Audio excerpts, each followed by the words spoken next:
داملو به همین مانند سوال آیا زنها میتوانند مردها را و مردها میتوانند زنها را با عید سعید فطر تبریک کنند یا اینکه مادر محدودیت است؟ یعنی مادر و خاله و عمه و محرم ها را تبریک کردن اجازت است. دختران را یعنی عموما آن آدم هایی که محرم شما هست، همسرتان. و این چنین میتوانید کمپیرهای محله مثلا شخصیت هایی که پیران سال است تو از آنها در تبریک کردن یگان فتنه نیست، اجازت است. لیکن دختران جوانی بیگانه را، زنهایی که مثلا جوان هستند پیر نیستند، اینها را تبریک کردن منع است. صدن للذریعه میگن.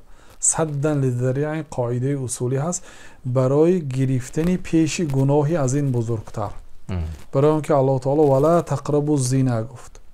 الله تعالی در قرآن نگفته است که شما زنا نکنید، است که به زنا نزدیکی نکنید. نزدیکی کردن اولینش نظر، نگاه کردن، دومینش کلام.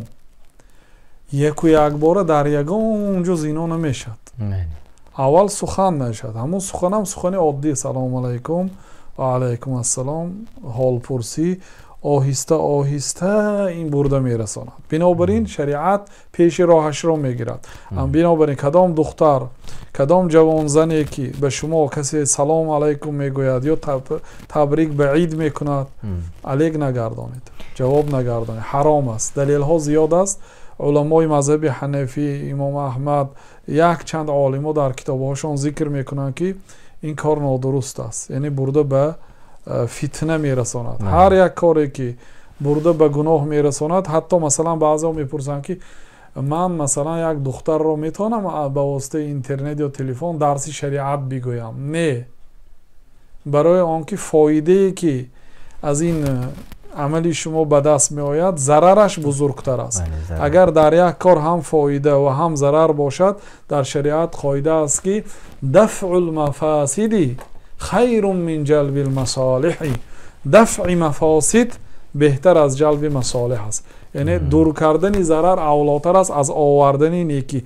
زن و مرد یعنی نمیتواند خواهری قیامتی و این خیل سخن ها باشد.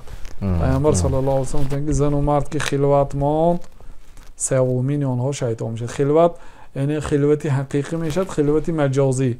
یعنی خلوتی مجازی دو انسان در یک تلفن مثلا همراه همدیگر صحبت میکند، همین خلوتی مجازی هست. یعنی میتواند همدیگر را بی‌ملال گپ زند، کسی آنها را نمیشنود. در این حالت این منع است. بگذار با مقصد نیک باشد هم. مقصدهای بزرگ وسیله را پاک نمیگرداند. گفته قاعده ها المقاصد الحسنه لا تبرر الوسائل. یعنی مقصدتان نیک باشد، هر راه برای شما حلال نمی شود. راهتون هم باید حلال باشد. وسیلتون بگیرید بعد درس دید. فهمو. اول خانه دار شوید، آیله دار شوید، بعد درس دهید. خیلی خوب.